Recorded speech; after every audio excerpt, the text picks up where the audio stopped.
안녕하십니까. 한반도 안보전략연구원 윤창용 부원장입니다. 최근에 북한의 김정은 노동당 총비서는 각 부문 당세포 비서와 당 책임 간부들 1만여 명을 소집하여 제6차 당세포 비서 대회를 개최하고 고난의 행군을 다시 시작할 것임을 선언한 바 있습니다. 오늘은 김정은이 왜 고난의 행군을 다시 선언하였는가에 대해서 심층적으로 알아보도록 하겠습니다.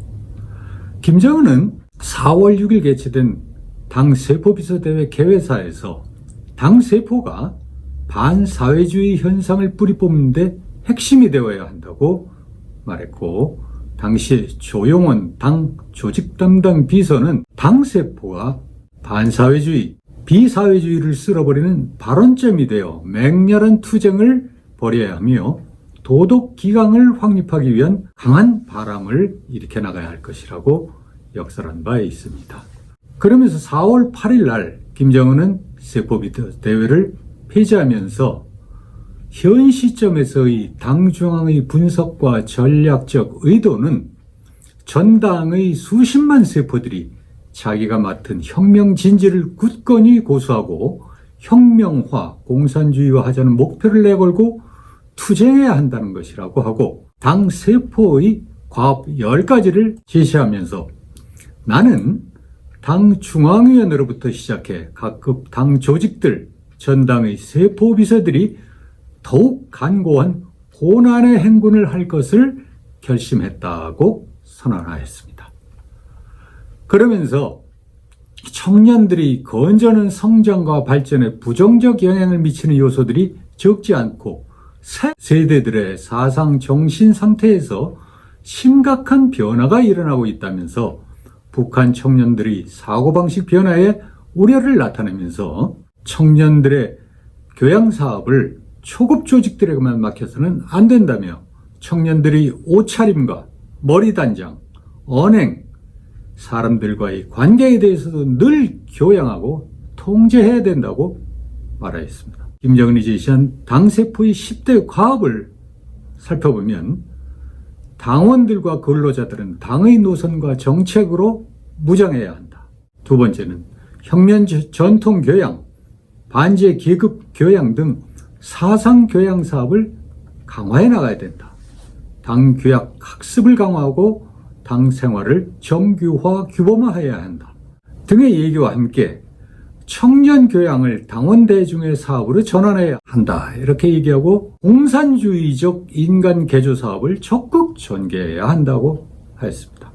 그러면서 노동신문의 사설을 통해서 제국주의자들이 사상 문화적 침투 책동에 집요하게 매달리는 주된 목적은 썩어빠진 부르주아 사상과 문화 도덕을 퍼뜨려 우리 인민을 자주적인 사상의식이 마비되고 부패 타락된 정신적 불구로 만들며 나아가서는 우리 사회주의를 변질화해시키는 데 있다고 주장을 하고, 이어서 4월 11일 김정은의 집권 9주년이 되는 날 노동신문은 논설을 통해 노동당 간부와 주민들에게 김정은만 믿고 따를 것을 촉구하고 우리 혁명의 최강의 보검인 일심 단결을 져야 하는 요소들에 대해 추호도 묵과하지 말고 견결히 투쟁하여야 한다고 강조하였습니다. 그러면 김정일이 선포한 고난의 행군과 김정은이 선포한 고난의 행군의 차이점을 알아보도록 하겠습니다. 김정일의 고난의 행군은 그 당시의 상황에 맞춘 것입니다. 즉 90년대 중반 동유럽 공산정권이 붕괴되고 동서독이 통일되고 소련은 붕괴됨으로써 사회주의 국제분업 체계는 완전히 붕괴되었습니다. 그리고 1994년 7월 북한에서 어버이로 여기던 수령 김일성이 사망으로써 체제 존속에 대한 위기감을 드러냈습니다. 거기다 자연재해까지 겹쳐서 90년대 중반에 대규모 아사자가 발생하였습니다. 이러한 현실적인 어려움을 극복하기 위해서 주민들의 노동 참여와 혁명 열기를 재점화시켜 체제 위기를 극복하려는 것이 김정일의 고난의 행군이었다고 말씀드릴 수가 있습니다. 그러나 김정은이 선언한 고난의 행군은 상당히 인위적입니다. 소위 얘기해서 대북제재와 코로나19와 자연재해의 삼중고에 어려움이 없는 것은 아니지만 실질적 핵 보유국이 됐고 집권 10년 차에 돌입한 시점에서 미국에서는 바이든 정권이 출범하여 북한의 비핵화를 보다 강력하게 추진해 나가려는 모습을 보이고 있는 이때에 선언한 것입니다. 그러면서 핵심은 비사회주의, 반사회주의와의 투쟁으로 공산주의적 인간으로 북한 주민을 개조시키겠다는 데 차이가 있는 것입니다. 그러면 당사포 비서대회를 왜 개최했을까요? 이는 지난해 12월 달에 반동사상 문화 배격법이라는 것을 채택을 한 바 있고 금년 1월 8차 당대회를 열고 2월 초 당중앙위원회 전원회의를 열고 3월 초에는 제1차 시군당 책임비서 강습회에 이어서 열린 것입니다.